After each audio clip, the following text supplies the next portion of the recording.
Le président de la République, Alassane Ouattara, a regagné Abidjan, dans l'après-midi de ce dimanche 3 juillet 2022, après avoir pris part, à Accra, au 61e sommet ordinaire des chefs d'État et de gouvernement de la Communauté économique des États indépendants de l'Afrique de l'Ouest.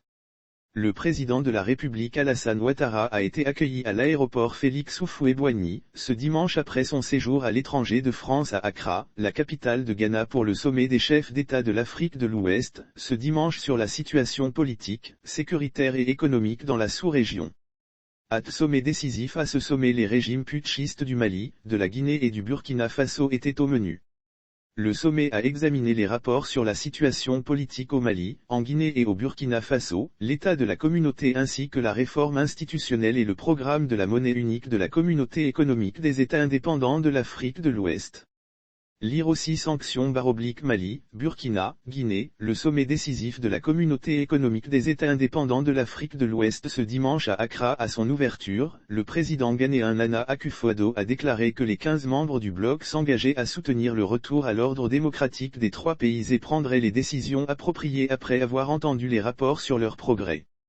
Lever des sanctions contre le Mali. En effet, c'était l'occasion pour les dirigeants de la Communauté économique des États indépendants de l'Afrique de l'Ouest d'évaluer les efforts déployés pour obtenir des calendriers et d'autres garanties pour le rétablissement d'un régime civil au Mali, en Guinée et au Burkina Faso. Au sorti de cette rencontre, les chefs d'État ont décidé de suspendre les sanctions contre le Mali. Pour rappel, le Mali a connu des coups d'État en août 2020 et en mai 2021, suivi de la Guinée en septembre 2021 et du Burkina Faso en janvier dernier. Craignant une contagion dans une région connue pour ses prises de pouvoir militaires, la Communauté économique des États indépendants de l'Afrique de l'Ouest a imposé des sanctions commerciales et économiques sévères à l'encontre du Mali, mais des sanctions moindres à l'encontre de la Guinée et du Burkina. Un allègement sanctions se dessine en janvier. La Communauté économique des États indépendants de l'Afrique de l'Ouest avait imposé un embargo commercial et financier au Mali après que son gouvernement militaire a dévoilé un plan pour gouverner pendant 5 ans. Pour ce faire, l'institution régionale avait exigé le retour à l'ordre institutionnel dans ces trois pays pour la levée des sanctions.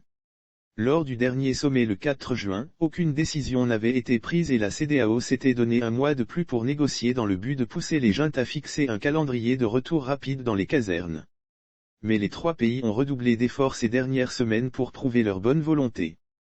Lire aussi la Communauté économique des États indépendants de l'Afrique de l'Ouest lève les sanctions prises contre le Mali. Il faut noter que la levée des sanctions économiques contre le Mali une semaine après la proposition de la nouvelle loi électorale 2024 pour le retour d'un régime civil au pouvoir. Quant au Burkina Faso, la junte burkinabé a proposé un référendum constitutionnel en décembre 2024 et des élections législatives et présidentielles en février 2025. Par ailleurs, le lieutenant-colonel Paul-Henri Sandaogo Damiba et son gouvernement ont été salués par le médiateur de la Communauté économique des États indépendants de l'Afrique de l'Ouest Mahamadou Issoufou pour leur ouverture au dialogue. Par contre, la situation semble plus complexe en Guinée, dont la junte a refusé un médiateur de la Communauté économique des États indépendants de l'Afrique de l'Ouest et annoncé une transition de 36 mois, qualifiée d'impensable par le président de l'Union africaine et président sénégalais Macky Sall.